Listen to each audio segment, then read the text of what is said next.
Brassica प्रजाति के जो ये पौधे होते हैं, प्लांट्स होते हैं, इनके हर पार्ट को हम खा सकते हैं, जैसे कि फ्लावर, सीड्स, स्टॉक्स, लीव्स।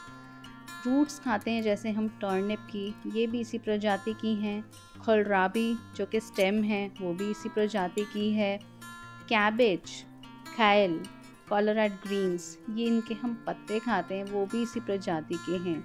और जो ब्रोकली, कॉलीफ्लावर हम खाते हैं वो इसी प्रजाति के फ्लावर्स होते हैं। और कुछ सीड्स भी होते हैं जैसे कि मस्टर्ड सीड्स, वो भी ब्रासिका प्रजाति के ही होते हैं। तो आज हम देखेंगे कैसे कैबेज को सीड से उगाना है, कैसे उसकी केयर करना है और कैसे उसे मैं हार्वेस्ट करूँगी।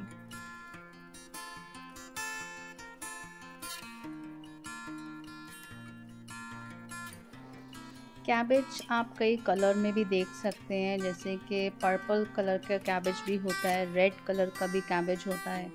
यहाँ पे ये ग्रीन कलर की कैबेज है जो कि अप्रॉक्सीमेट 100 डेज़ में मान सकते हैं आप रेडी हो गई है। अगर आप इनका हेड्स बनने का वेट करेंगे तो थोड़ा और टाइम लग सकता है।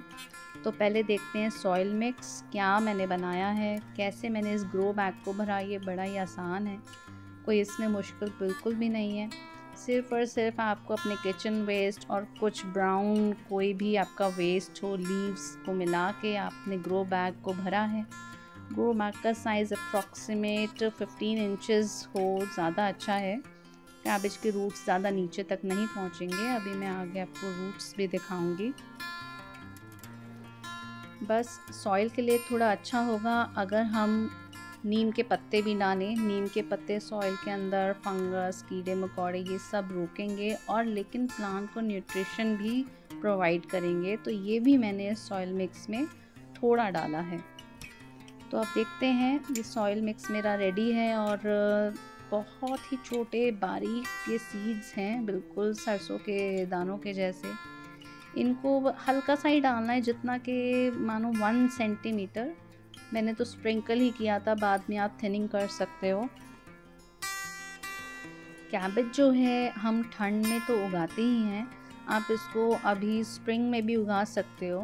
तेज़ गर्मी पड़ने से पहले आपके जो सीडलिंग्स हैं वो अच्छे हेल्दी हो जाएं, और ये ना हो कि मतलब गर्मी तेज़ हो तब आपका अभी पौधा बन ही रहा हो। गर्मी से पहले आप इन पौधों को बना लो और अभी ही लगा सकते हो। 20 जनवरी होने वाली है और आपके सीड्स अच्छे से पॉट के अंदर पूरे एस्टैब्लिश भी हो जाएंगे।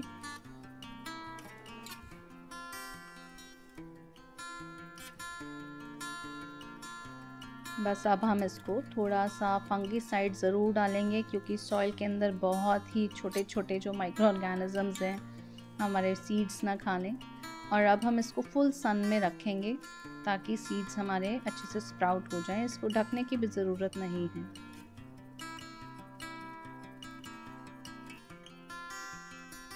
फिफ्टीन डेज़ बाद ये सीडलिंग्स हमारे कुछ ऐसे दिखाई दे रहे हैं। एक ही पॉट के अंदर मैंने कैबेज के साथ कुछ मटर भी लगाए थे, बाद में मैंने थिनिंग किया है इनको। आप चाहो तो रीपॉट कर सकते हो, लेकिन अर्ली एज में ही आपको रीपॉट कर लेना ज़्यादा अच्छा है। तो क्योंकि इनके बीच में काफ़ी कम जगह थी, इसलिए हमको एटलीस्ट 18 इंचेस का इसमें फासला रखना ही चाहिए, क्योंकि कैबेजेस के जो लीव्स हैं अच्छे से फैलेंगे। तो थोड़ा आप चेंज कर सकते हो, लेकिन अर्ली स्टेज पे ही आप इसको जगह को चेंज करो, रीपॉट करो। तो अब इसमें देखो मैंने कई निकाल दिए, सिर्फ ये 1 या 2 ही इसमें कैबेज रह गए थे। और जितनी अच्छी जगह मिलेगी उतना अच्छे से आपका कैबेज जो है ग्रो होगा। एक बार कैबेज के बीज जब एस्टैब्लिश हो जाएं तो आप एटलीस्ट 15 दिन 20 दिन के बाद ही उनको कोई भी फर्टिलाइज़र दो, क्योंकि सॉइल आप अच्छी बनाएंगे तो इतनी जल्दी फर्टिलाइज़र इनको कुछ भी नहीं चाहिए। 15 से 20 दिन के बाद आप कोई भी फर्टिलाइज़र डाल सकते हो। और पानी जब भी दें तो इसके पत्तों के ऊपर पानी ना गिरे, क्योंकि लीव्स जो हैं ख़राब हो जाएंगे। और कैबेज के अंदर कुछ ऐसे हमें देखने को मिल सकते हैं एफिड्स या कैबेज वॉर्म्स, वैसे मेरे पॉट्स में नहीं लगे, लेकिन ऐसा कहते हैं कि भाई इनमें कीड़े लग जाते हैं, स्पेशली एफिड्स जो होते हैं, एफिड्स भी लग जाते हैं, तो उसका भी आप ध्यान रखते रहो। 1.5 महीने बाद भी कैबेज तो लग रही है कि उग रही है, लेकिन ना पत्ता गोभी के हेड्स जो हैं वो बनते हुए मुझे बिल्कुल दिखाई नहीं दे रहे थे। और ये वाला कैबेज के अंदर तो 2 हेड्स बनने के लिए तैयार थे, इसीलिए मेरे को इसको निकालना पड़ा, क्योंकि 2 हेड्स कैसे बनेंगे एक सीड के अंदर, इसीलिए मैंने इसको निकाल के कंपोस्टिंग के लिए डाल दिया था। तो कैबेज के हेड्स अगर आपके नहीं बन रहे हैं तो यानी कि जो कमी है आपकी सॉइल के अंदर वो है बोन मील की कमी, यानी कि हमको चाहिए थोड़ा सा फास्फोरस।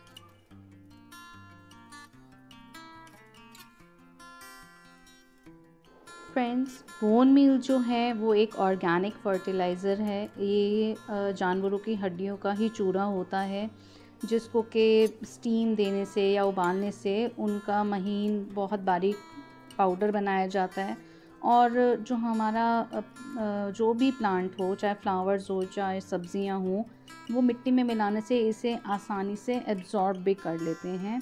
फास्फोरस के साथ साथ इसमें थोड़ा सा हमें नाइट्रोजन भी मिलता है। जो इसके अंदर वैल्यू है वो है 3:15:0। तो इसके अंदर यानी कि 3% नाइट्रोजन है, 15% हमारा फॉस्फोरस है और पोटेशियम नहीं है। बोन मील का इस्तेमाल जब हम अपने सब्जियों के लिए करेंगे, स्पेशली यहाँ पे मैंने बंद गोभी के लिए किया है, तो मिट्टी जो है आसानी से बोन मील को एब्जॉर्ब करती है और फ्रूट्स लगाने की उनकी कैपेसिटी भी बढ़ती है। तो मैंने एटलीस्ट 15 दिन में एक बार बोन मील का यूज़ किया है, यहाँ पे आप देख सकते हो। और जब भी पानी देना है आपको, पत्तों को अगर पानी लग भी जाए, ये बात ध्यान रखो कि हम पानी को हटाते रहें, नहीं तो लीव्स जो हैं रॉट हो जाएंगे।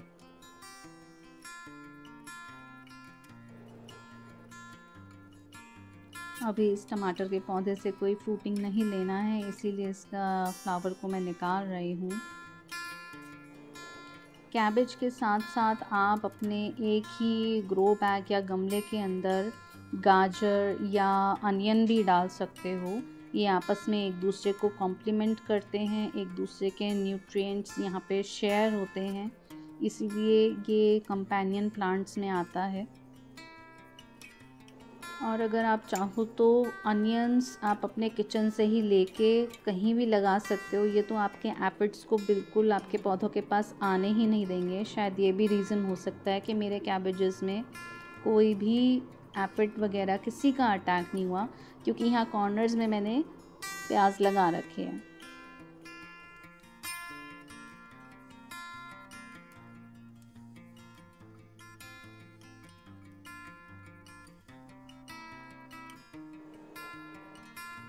बिल्कुल सिंपल सा तरीका है इसको निकालने का। रूट से आप इसको तेज़ धार वाला चाकू लो और कट करके आराम से निकाल लो। जब आप इसको निकालोगे, इसके सारे पत्ते एडिबल हैं, आपने घर में ही उगाई है। नीचे के कुछ 1-2 पीले पत्ते होंगे वो हटा दो और बाकी सब पत्ते आप खा सकते हो। अब खाली देखने से तो पता नहीं चलेगा कि कैबेज रेडी है या नहीं। तो जब हम इसको हार्वेस्ट करना चाहते हैं, हमको इनके हेड्स को हल्का सा दबा के देखना होगा, तो आपको पता चलेगा कि ये अंदर से सॉलिड है या नहीं है। हल्का सा दबा के देखने में कोई परेशानी नहीं है, आप डेफिनेटली दबा के देख सकते हो। और ये देख सूखे बिल्कुल पीले भी हो रहे हैं कुछ पत्ते, क्योंकि इनको लगे हुए एटलीस्ट 100 डेज़ तो हो गए हैं। मैंने इनको नवंबर की स्टार्टिंग में ही लगा दिया था। तो इसका हेड लग रहा है कि अच्छा बना हुआ है, इसको मैं निकाल सकती हूँ। निकालने के लिए बिल्कुल नीचे से मैं निकाल लूँगी, क्योंकि अब न्यू भी मेरे को प्लांट्स लगाने हैं, उसके लिए भी मुझे चाहिए अपना ग्रो बैग खाली।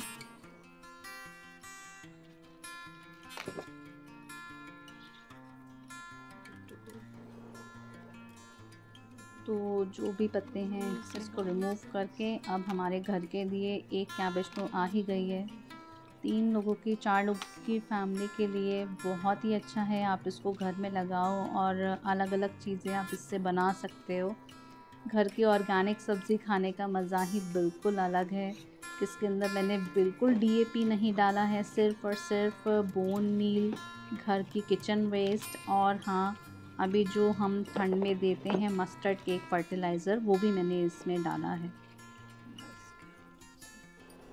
अब ये देखो इसके रूट्स हैं, ये मैं आपको दिखाती हूँ। और मिट्टी मेरी कितनी अच्छी है, ज़रा सा झटकते ही सारा मिट्टी निकल जाएगी।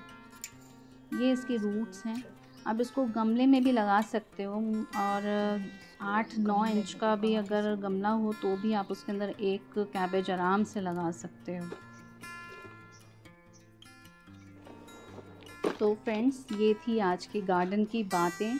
अगर आपको अच्छी लगी हो मेरी ये गार्डन पे बनी हुई छोटी सी वीडियो, तो इसको लाइक भी करना, शेयर भी करना, और अपने गार्डन में किसी गमले में एक कैबेज का सीड ज़रूर लगाना। Okay, see you later, bye.